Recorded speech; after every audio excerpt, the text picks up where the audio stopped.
Hello student, welcome to my YouTube channel excellent success group. तो student, आज हम discuss करेंगे क्लास 10 में चैप्टर 6 ट्रायंगल के एक्सरसाइज 6.3 के एनसीईआरटी सॉल्यूशन। क्वेश्चन नंबर 10 में बोला गया है सी डी और G H are the respectively the bisector of angle A C B and angle E G F such that D and H lie on a side A B and F E. हमारा कोई triangle A B सी और E F G के अंदर। तो पहले हम इन दोनों triangle को यहाँ पे ड्रॉ कर लेते हैं। मैंने ट्रायंगल ड्रॉ किया ए बी सी, यहाँ पे नाम दिया ए बी सी, और दूसरा ट्रायंगल हमारा, ठीक है, जिसका नाम दिया मैंने ई एफ जी है, ई एफ जी। दोनों ट्रायंगल ले लिया। अभी हमें बोला गया है सी डी और जी एच लाइन है जो बाइसेक्ट करती है एंगल ए सी बी को, ए सी बी को, इसको बाइसेक्ट करने वाली लाइन है। अब बाइसेक्ट करने का मतलब होता है जितना मेरा ये वाला एंगल है उतना ही मेरा ये वाला एंगल होगा, और इस लाइन का नाम क्या है, सी डी, जो कि ए बी को इंटरसेक्ट करते पॉइंट डी पर। इसी तरीके से जी एच लाइन, जी मेरा पॉइंट ये है, तो ये पॉइंट कौन हो जाएगा, एच, और ये भी बाइसेक्टर है, तो इसका मतलब जितना मेरा ये वाला एंगल है उतना ही मेरा ये वाला एंगल होगा। दोनों एंगल क्या होंगे, बराबर होंगे। क्लियर है। और ये भी कहाँ इंटरसेक्ट करती है, ई एफ पर, एफ ई पॉइंट पर, एफ ई जो लाइन है उसको एच पॉइंट पर इंटरसेक्ट करती है।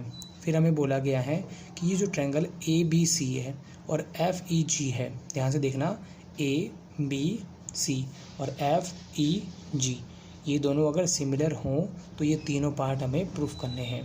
ठीक है। तो सबसे पहले जो जो हमारे पास गिवन पार्ट बन सकता है वो हम लिखेंगे। गिवन, सबसे पहली बात तो हमारे पास यही है कि triangle A B C similar है ट्रायंगल एफ ई जी के। अगर दो ट्रायंगल सिमिलर होते हैं तो उनके सभी कॉरस्पॉन्डिंग एंगल इक्वल होंगे।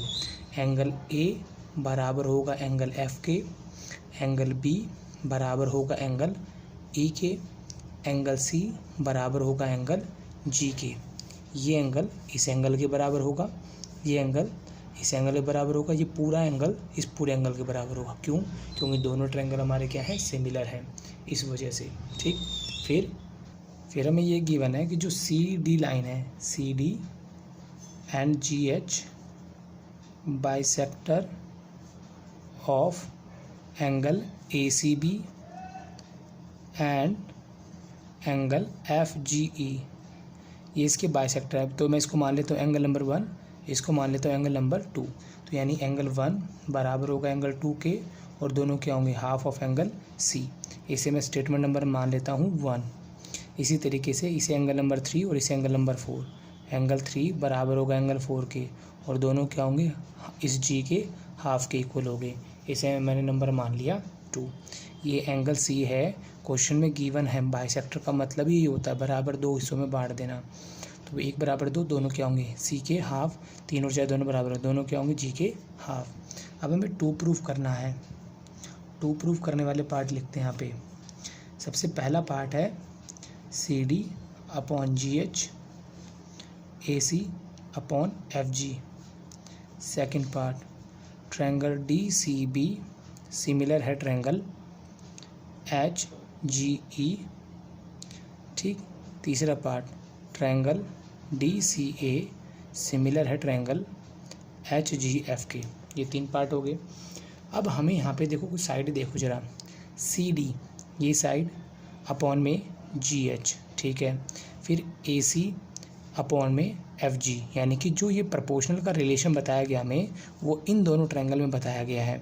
तो इन दोनों ट्रायंगल को मैं यहाँ पे ड्रॉ कर लेता हूँ। पहले ये ट्रायंगल है हमारा ए डी सी, और दूसरा ट्रायंगल है कुछ इस तरीके से ही, इसका नाम है एफ एच जी। ये जो कॉरस्पॉन्डिंग साइड प्रोपोर्शनल रेशियो का रिलेशन है वो हमें इन दोनों ट्रायंगल का दे रखा है, और यही दोनों ट्रायंगल हमें तीसरे पार्ट में भी दे रखे हैं। देखो D C A H G F, दोनों को सिमिलर करना है। अगर मैं इन दोनों ट्रायंगल को सिमिलर कर देता हूँ, क्योंकि सिमिलर ट्रायंगल की कॉरस्पॉन्डिंग साइड क्या होती है, प्रोपोर्शनल, तो पहले हमें इन दोनों को सिमिलर करना पड़ेगा, यानी कि तीसरा पार्ट सॉल्व करना पड़ेगा। तीसरा करेंगे तब जाके हमारा फर्स्ट पार्ट हो पाएगा। तो पहले इनको सिमिलर करेंगे। सिमिलर करने के लिए मुझे या तो इनकी तीनों कॉरस्पॉन्डिंग साइड को प्रोपोर्शनल करना पड़ेगा या तीनों एंगल को इक्वल करना पड़ेगा। दोनों में से कोई भी कंडीशन अप्लाई की जा सकती है। तो देखो यहाँ से हम प्रूफ करना शुरू करते हैं। हमारे पास गिवन था कि एंगल सी और जी दोनों बराबर हैं, सी बराबर जी के। देखो मैंने पहले बोल दिया था क्योंकि ये सिमिलर ट्रायंगल के एंगल थे, इस वजह से इक्वल है। क्वेश्चन में गिवन है, ठीक। फिर मैंने लिखा यहाँ पे यूजिंग मल्टीप्लाई 1/2 बोथ साइड, ठीक। इसको भी 1/2 से मल्टीप्लाई कर दिया, 1/2 से मल्टीप्लाई कर दिया। फिर मैंने लिखा यूजिंग 1 and 2, इक्वेशन 1 और 2 का यूज़ किया। हाफ ऑफ एंगल सी किसके बराबर है, 1 और 2 के, 1 और 2। हाफ ऑफ जी किसके बराबर है, 3 और 4 के। तो कुल मिला के ये चारों एंगल एक दूसरे के क्या हैं, बराबर हैं। इसे मैंने नंबर मान लिया 3। अब हमें जिस एंगल की ज़रूरत होगी हम उसके हिसाब से काम करेंगे, ठीक है। ध्यान से देखना, पूरा कंप्लीट एंगल सी बराबर एंगल जी के है। मैंने क्या किया, दोनों को 1/2 से मल्टीप्लाई कर दिया। अब हाफ ऑफ सी किसके बराबर, 1 और 2 दोनों के बराबर है। हाफ ऑफ जी किसके बराबर है, 3 और 4 दोनों के बराबर है। तो चारों एंगल एक दूसरे के बराबर है। अब हमें करना है इन दोनों ट्रायंगल को सिमिलर। ध्यान से देखना, DACHFG ये दोनों एंगल क्या होंगे, हमारे बराबर होंगे। ये बात तो मैं क्वेश्चन में गिवन है, कहाँ गिवन है देखो जरा ध्यान से। एंगल ए मैंने आपको शुरुआत में बता दिया था, ए और एफ दोनों एंगल बराबर होंगे। क्यों, क्योंकि ये ट्रायंगल ABC और FEG दोनों सिमिलर है, इस वजह से इक्वल होंगे। दूसरा रीज़न एंगल 2 और इसमें आ रहा है एंगल हमारा नंबर 2 और इसमें आ रहा है एंगल हमारा 4। तो देखो ज़रा 2 और 4 बराबर है कि नहीं है, दोनों एक दूसरे के बराबर हैं।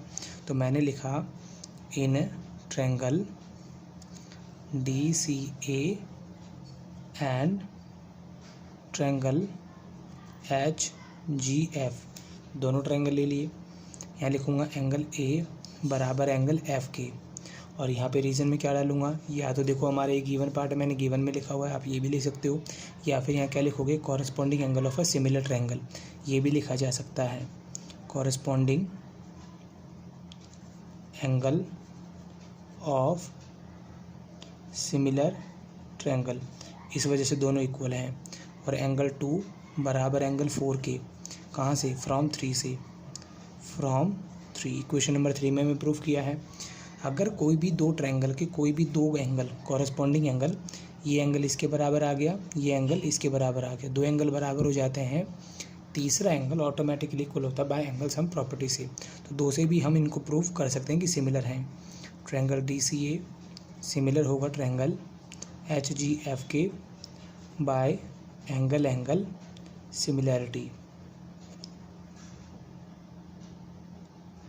ठीक है। अब सिमिलर हो गया तो इनकी कॉरस्पॉन्डिंग साइड क्या होंगी, प्रोपोर्शनल। ये तो था हमारा तीसरा पार्ट, मैंने अभी तीसरा पार्ट सॉल्व किया है, ठीक है। अब इसके बाद हमारा फर्स्ट पार्ट सॉल्व होगा। दोनों क्या हो गए, मैंने सिमिलर प्रूफ कर दिया। अब कॉरस्पॉन्डिंग साइड देखो, CD साइड की कॉरस्पॉन्डिंग कौन होगी हमारी, ये GH, ठीक है। और जो AC साइड की कॉरस्पॉन्डिंग साइड कौन होगी हमारी, FG होगी, ठीक है। तो मैंने यहाँ पे लिख दिया कि जो CD लाइन है प्रोपोर्शनल होगी किसके, GH के, और जो AC लाइन है प्रोपोर्शनल होगी किसके, FG के, ठीक है। क्योंकि ये कॉरस्पॉन्डिंग साइड है किसकी, सिमिलर ट्रायंगल की। सिमिलर ट्रायंगल की कॉरस्पॉन्डिंग साइड का प्रोपोर्शनल रेशो क्या होता है, सेम होता है। तो यहाँ पे मैं स्टेटमेंट में ऐसा लिख देता हूँ। तो यहाँ पर मैंने मेंशन कर दिया अगर दो ट्रायंगल सिमिलर होंगे तो ratio of their corresponding side is equal. जो मैंने आपको बात बोली थी वो एज ए स्टेटमेंट में यहाँ पे लिख दी है। तो थर्ड पार्ट और फर्स्ट पार्ट दोनों क्लियर हो गए हमारे।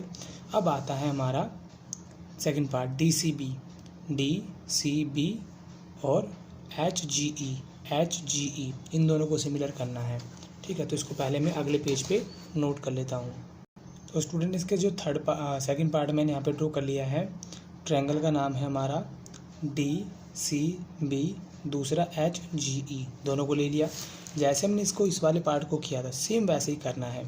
देखो ज़रा, जो एंगल B है वो इसमें भी आ रहा है, एंगल E इसमें भी आ रहा है, ये दोनों एंगल इक्वल हैं, यहाँ जो कि हमने यहीं पे प्रूफ कर दिया था कि एंगल बी बराबर ए के। क्यों? क्योंकि पूरा कंप्लीट ट्रायंगल हमारे सिमिलर थे और सिमिलर ट्रायंगल के कॉरस्पॉन्डिंग एंगल क्या होते हैं? इक्वल। तो एंगल बी बराबर तो हो जाएगा ए के।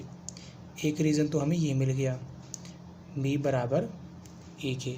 दूसरा रीज़न देखो, इसमें आ रहा है हमारा एंगल 1 और इसमें आ रहा है एंगल 3। तो यहाँ मैंने मेंशन किया कि ये तो हमारा एंगल 1 है, सॉरी, और इसमें जो एंगल हमारा आ रहा है वो 3 आ रहा है।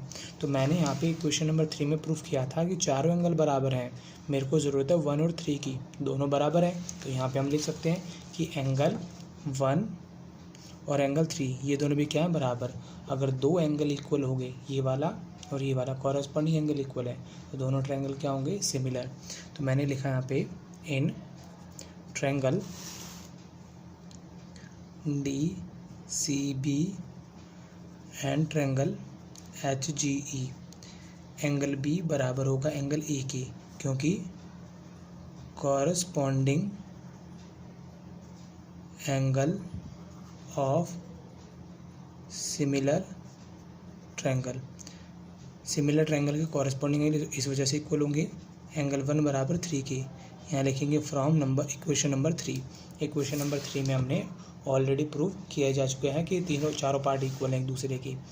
इतना करने के बाद फिर हम लिखेंगे ट्रायंगल DCB सिमिलर होगा ट्रायंगल HGE के, क्योंकि ये वाला एंगल इक्वल है, दूसरा ये वाला एंगल इक्वल है। तो लिखेंगे बाय एंगल सिमिलैरिटी, और इसी के साथ हमारे तीनों पार्ट यहाँ पे कंप्लीट होता है। उम्मीद करता हूँ स्टूडेंट आपको क्वेश्चन समझ में आ गया होगा। अगर आपको वीडियो पसंद आया तो वीडियो को लाइक करें, शेयर करें, कमेंट करें और इस चैनल को ज़रूर सब्सक्राइब कर लें। ठीक है, मिलते अगली वीडियो में। Okay, bye bye, thank you.